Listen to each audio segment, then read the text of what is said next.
balance. Early in the American Civil War, General Ulysses S. Grant, eventual commander-in-chief of the Northern armies, felt his authority slipping. His subordinates would pass along inaccurate information on the terrain he was marching through. His captains would fail to follow through on his orders. His generals were criticizing his plans. Grant was stoical by nature, but his diminished control over his troops led to a diminished control over himself and drove him to drink. Grant had learned his lesson by the time of the Vicksburg campaign in 1862-63. He rode the terrain himself, studying it firsthand. He reviewed intelligence reports himself. He honed the precision of his orders, making it harder for his captains to flout them. And once he had made a decision, he would ignore his fellow generals' doubts and trust his convictions. To get things done, he came to rely on himself. His feelings of helplessness dissolved, and with them all of the attendant emotions that had ruined his presence of mind. Being self-reliant is critical. To make yourself less dependent on others and so-called experts, you need to expand your repertoire of skills, and you need to feel more confident in your own judgment. Understand, we tend to overestimate other people's abilities. After all, they're trying hard to make it look as if they knew what they were doing, and we tend to underestimate our own. You must compensate for this by trusting yourself more and others less. It is important to remember, though, that being self-reliant does not mean burdening yourself with petty details. You must be able to distinguish between small matters that are best left to others and larger issues that require your attention and care. Suffer fools gladly. John Churchill, the Duke of Marlborough, is one of history's most successful generals. A genius of tactics and strategy, he had tremendous presence of mind. In the early 18th century, Churchill was often the leader of an alliance of English, Dutch, and German armies against the mighty forces of France. His fellow generals were timid, indecisive, narrow-minded men. They balked at the Duke's bold plans, saw dangers everywhere, were discouraged at the slightest setback, and promoted their own country's interests at the expense of the alliance. They had no vision, no patience. They were fools. The Duke, an experienced and subtle courtier, never confronted his colleagues directly. He did not force his opinions on them. Instead, he treated them like children, indulging them in their fears while cutting them out of his plans. Occasionally, he threw them a bone, doing some minor thing they had suggested, or pretending to worry about a danger they had imagined. But he never let himself get angry or frustrated. That would have ruined his presence of mind, undermining his ability to lead the campaign. He forced himself to stay patient and cheerful. He knew how to suffer fools gladly. Understand, you cannot be everywhere or fight everyone. Your time and energy are limited, and you must learn how to preserve them. Exhaustion and frustration can ruin your presence of mind. The world is full of fools, people who cannot wait to get results, who change with the wind, who can't see past their noses. You encounter them everywhere. The indecisive boss, the rash colleague, the hysterical subordinate. When working alongside fools, do not fight them. Instead, think of them the way you think of children or pets, not important enough to affect your mental balance. Detach yourself emotionally. And while you're inwardly laughing at their foolishness, indulge them in one of their more harmless ideas. The ability to stay cheerful in the face of fools is an important skill. Crowd out feelings of panic by focusing on simple tasks. Lord Yamanouchi, an aristocrat of 18th century Japan, once asked his tea master to accompany him on a visit to Edo, later Tokyo, where he was to stay for a while.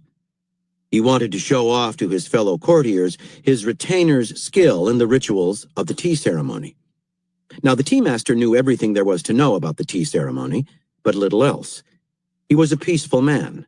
He dressed, however, like a samurai, as his high position required. One day, as the tea master was walking in the big city, he was accosted by a samurai who challenged him to a duel. The tea master was not a swordsman and tried to explain this to the samurai, but the man refused to listen. To turn the challenge down would disgrace both the tea master's family and Lord Yamanouchi. He had to accept, though that meant certain death. And accept he did, requesting only that the duel be put off to the next day. His wish was granted.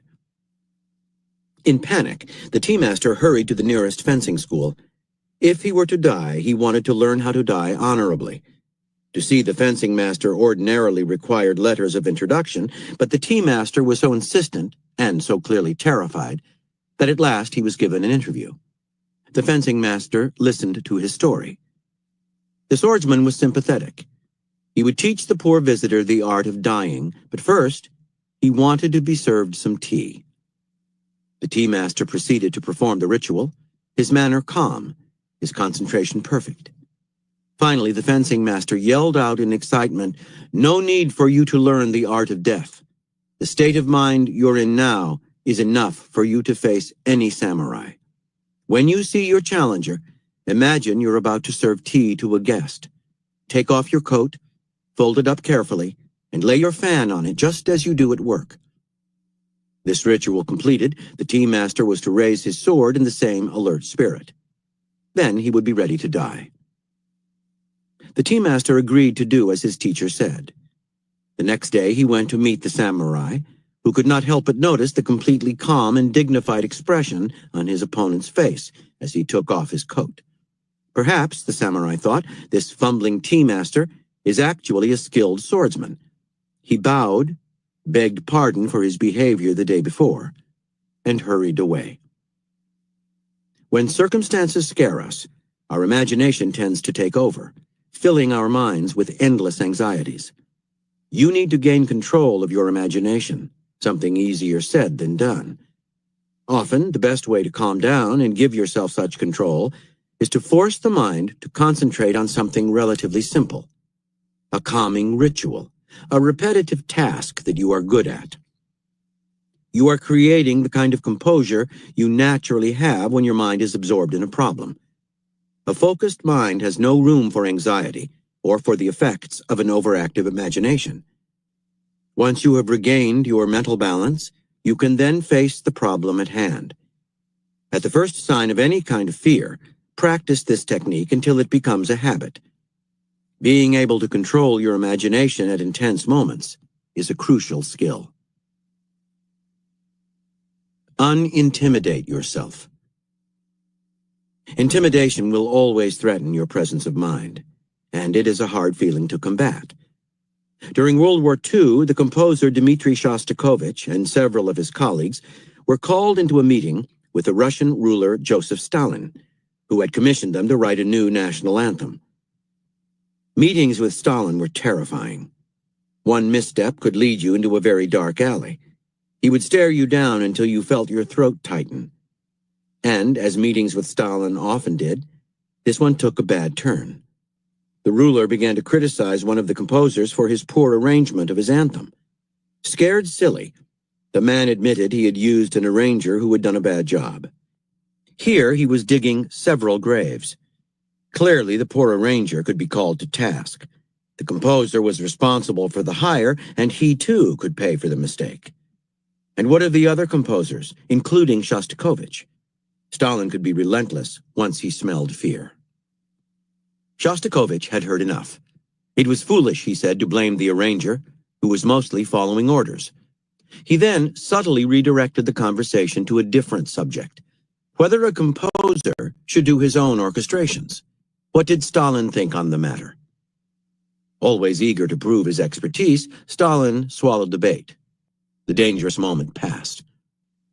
Shostakovich maintained his presence of mind in several ways.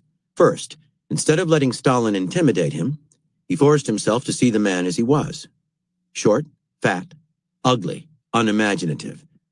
The dictator's famous piercing gaze was just a trick, a sign of his own insecurity. Second, Shostakovich faced up to Stalin, talking to him normally and straightforwardly.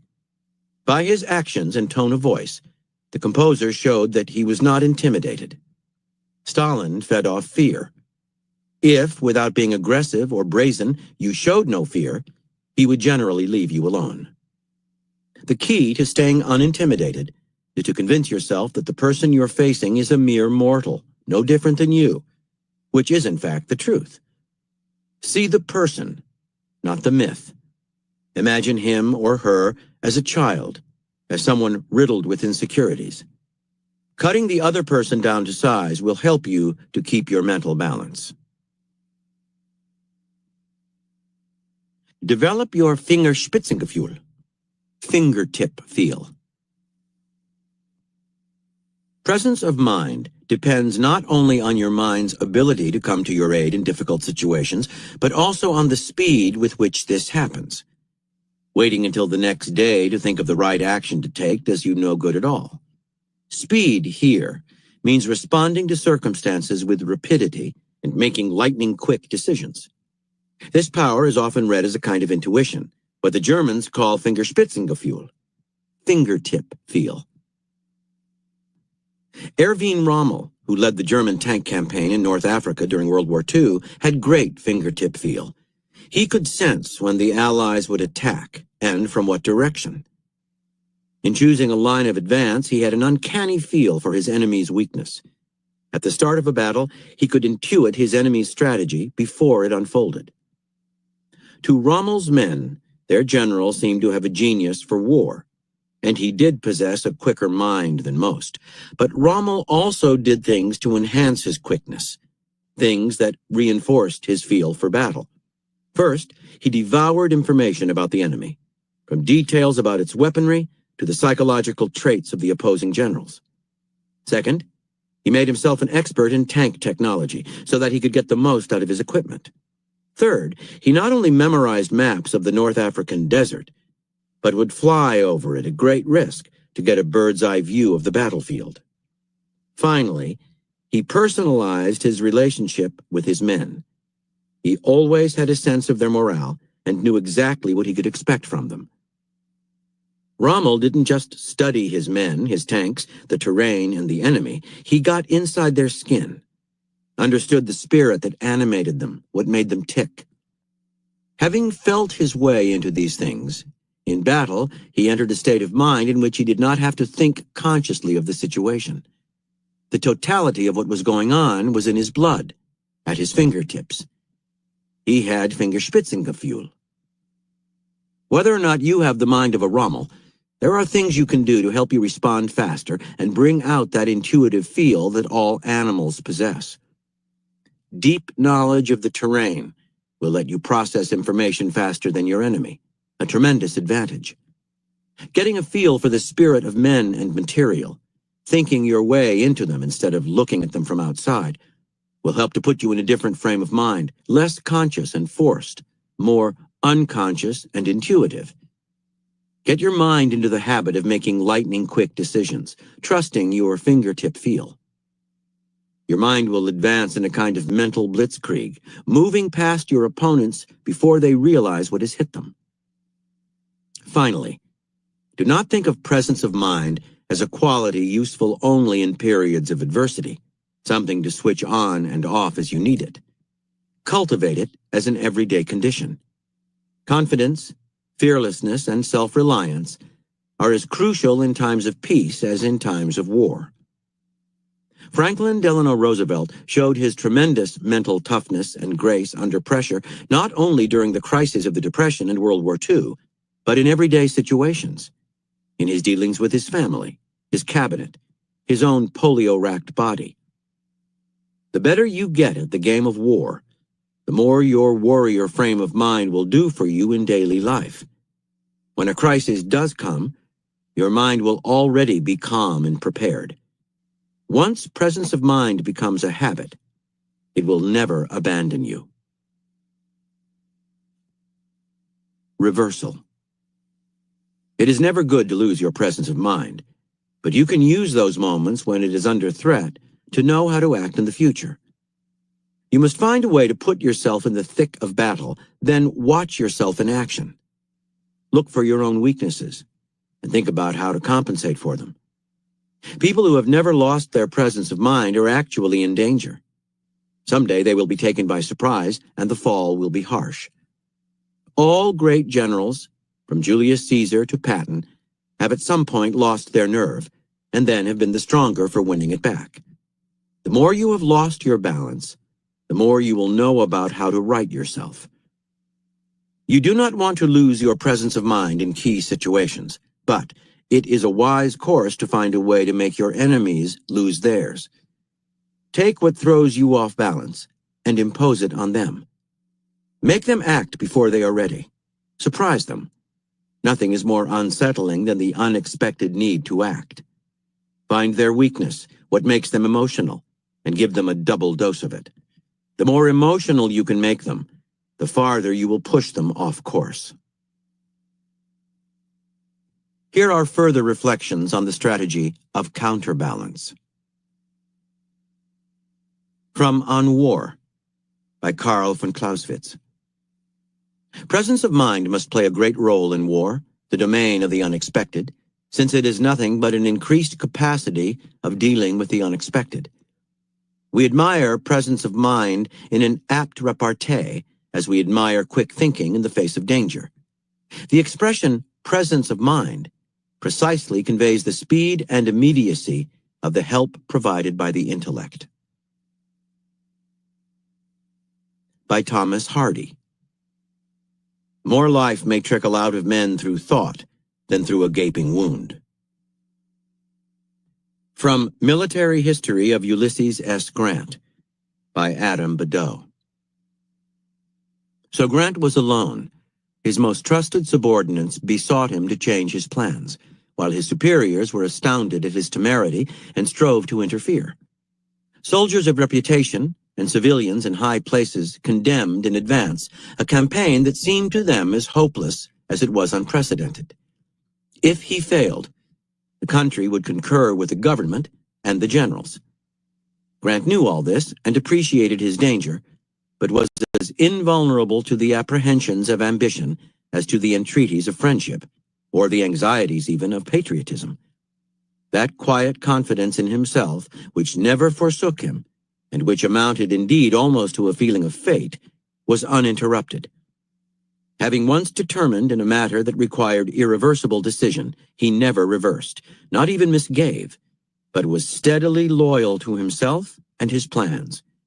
This absolute and implicit faith was, however, as far as possible from conceit or enthusiasm. It was simply a consciousness or conviction, rather, which brought the very strength it believed in, which was itself strength, and which inspired others with the trust in him, because he was able thus to trust himself. From Legends of the Samurai, by Hiroaki Sato. There was once a man who may be called the generalissimo of robbers, and who went by the name of Hakamadare. He had a strong mind and a powerful build. He was swift of foot, quick with his hands, wise in thinking and plotting. Altogether, there was no one who could compare with him. His business was to rob people of their possessions when they were off guard. Once, around the 10th month of a year, he needed clothing and decided to get hold of some. He went to prospective spots and walked about, looking. About midnight, when people had gone to sleep and were quiet, under a somewhat blurry moon, he saw a man dressed in abundant clothes sauntering about on a boulevard. The man, with his trouser skirt tucked up with strings, perhaps, and in a formal hunting robe which gently covered his body, was playing the flute, alone, apparently in no hurry to go to any particular place. Wow, here's a fellow who's shown up just to give me his clothes, Hakamadare thought. Normally, he would have gleefully run up and beaten his quarry down and robbed him of his clothes. But this time, unaccountably, he felt something fearsome about the man, so he followed him for a couple of 100 yards. The man himself didn't seem to think, "Somebody's following me." On the contrary, he continued to play the flute with what appeared to be greater calm. "Give him a try," Hakamadare said to himself, and ran up close to the man, making as much clatter as he could with his feet. The man, however, looked not the least disturbed. He simply turned to look, still playing the flute. It wasn't possible to jump on him. Hakamadara ran off. Hakamadara tried similar approaches a number of times, but the man remained utterly unperturbed.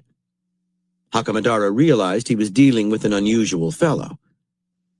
When they had covered about 1,000 yards, though, Hakamadara decided he couldn't continue like this, drew his sword, and ran up to him.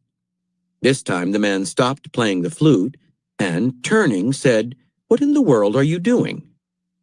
Hakamadara couldn't have been struck with greater fear even if a demon or a god had run up to attack him when he was walking alone. For some unaccountable reason, he lost both heart and courage.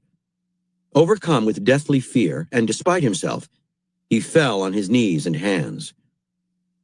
"What are you doing?" the man repeated. Hakamadara felt he couldn't escape even if he tried. "I'm trying to rob you," he blurted out. "My name is Hakamadara." "I've heard there's a man about with that name, yes. A dangerous, unusual fellow, I'm told," the man said. Then he simply said to Hakamadara, "Come with me," and continued on his way, playing the flute again. Terrified that he was dealing with no ordinary human being, and as if possessed by a demon or a god, Hakamadara followed the man, completely mystified. Eventually, the man walked into a gate behind which was a large house. He stepped inside from the veranda after removing his shoes. While Hakamadara was thinking he must be the master of the house, the man came back and summoned him.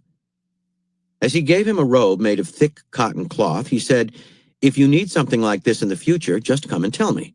If you jump on somebody who doesn't know your intentions, you may get hurt." Afterward, it occurred to Hakamadara that the house belonged to Governor of Setsu Fujiwara no Yasumasa. Later, when he was arrested, he is known to have observed he was such an unusually weird, terrifying man.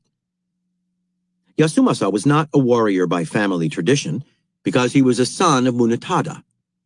Yet he was not the least inferior to anyone who was a warrior by family tradition. He had a strong mind, was quick with his hands, and had tremendous strength. He was also subtle in thinking and plotting. So even the imperial court did not feel insecure in employing him in the way of the warrior. As a result, the whole world greatly feared him and was intimidated by him. By Napoleon Bonaparte. The first quality of a general-in-chief is to have a cool head which receives exact impressions of things, which never gets heated, which never allows itself to be dazzled or intoxicated by good or bad news. The successive, simultaneous sensations which he receives in the course of a day must be classified and must occupy the correct places they merit to fill, because common sense and reason are the results of the comparison of a number of sensations, each equally well considered. There are certain men who, on account of their moral and physical constitution, paint mental pictures out of everything. However exalted be their reason, their will, their courage, and whatever good qualities they may possess, nature has not fitted them to command armies, nor to direct great operations of war.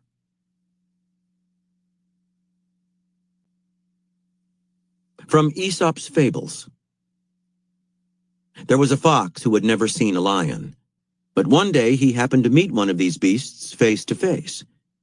On this first occasion he was so terrified that he felt he would die of fear. He encountered him again, and this time he was also frightened, but not so much as the first time. But on the third occasion when he saw him, he actually plucked up the courage to approach him and began to chat. This fable shows that familiarity soothes our fears. From Hagakure, the Book of the Samurai, by Yamamoto Tsunetomo. In the words of the ancients, one should make his decisions within the space of 7 breaths. Lord Takanobu said, "If discrimination is long, it will spoil." Lord Naoshige said, "When matters are done leisurely, 7 out of 10 will turn out badly." A warrior is a person who does things quickly. When your mind is going hither and thither, discrimination will never be brought to a conclusion. With an intense, fresh, and underlaying spirit, One will make his judgments within the space of 7 breaths. It is a matter of being determined and having the spirit to break right through to the other side. From Cicero, The Life and Times of Rome's Greatest Politician, by Anthony Everett. On a famous occasion during the Civil War, Caesar tripped when disembarking from a ship on the shores of Africa and fell flat on his face. With his talent for improvisation, he spread out his arms and embraced the earth as a symbol of conquest. By quick thinking, he turned a terrible omen of failure into one of victory. From On War, by Karl von Clausewitz. We mean the ability to keep one's head at times of exceptional stress and violent emotion, but it might be closer to the truth to assume that the faculty known as self-control, the gift of keeping calm even under the greatest stress, is rooted in temperament. It is itself an emotion which serves to balance the passionate feelings and strong characters without destroying them, and it is this balance alone that assures the dominance of the intellect. The counterweight, we mean, is simply the sense of human dignity, the noblest pride and deepest need of all, the urge to act rationally at all times. Therefore, we would argue that a strong character is one that will not be unbalanced by the most powerful emotions. From The Red Badge of Courage, by Stephen Crane. However, he perceived now that it did not greatly matter what kind of soldiers he was going to fight, so long as they fought, which fact no one disputed. There was a more serious problem. He lay in his bunk pondering upon it. He tried to mathematically prove to himself that he would not run from a battle. A little panic fear grew in his mind. As his imagination went forward to a fight, he saw hideous possibilities. He contemplated the lurking menaces of the future, and failed in an effort to see himself standing stoutly in the midst of them. He recalled his visions of broken-bladed glory, but in the shadow of the impending tumult, he suspected them to be impossible pictures.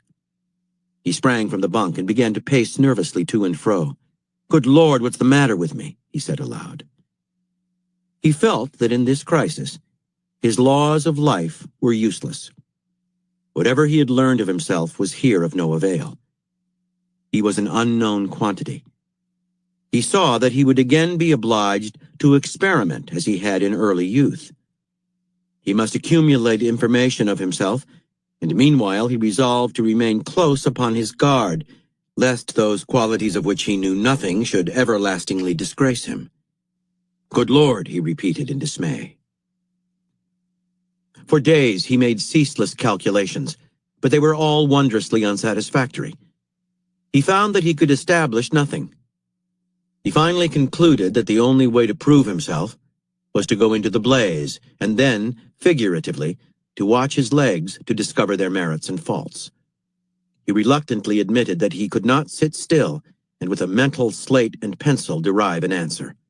To gain it, he must have blaze, blood, and danger, even as a chemist requires this, that, and the other. So he fretted for an opportunity. And lastly, from Hara, the Vital Center, by Carl Graf von Durkheim. The man with center has calm, unprejudiced judgment. He knows what is important, what unimportant. He meets reality serenely and with detachment, keeping his sense of proportion. The Hara no Aruhito, man with center, faces life calmly, is tranquil, ready for anything. Nothing upsets him. If suddenly fire breaks out and people begin to shout in wild confusion, he does the right thing immediately and quietly. He ascertains the direction of the wind, rescues what is most important, fetches water, and behaves unhesitatingly in the way the emergency demands. The Hara no Naihito is the opposite of all this. The Hara no Naihito applies to the man without calm judgment. He lacks the measure which should be second nature. Therefore he reacts haphazardly and subjectively, arbitrarily and capriciously. He cannot distinguish between important and unimportant, essential and unessential. His judgment is not based upon facts, but on temporary conditions, and rests on subjective foundations, such as moods, whims, nerves,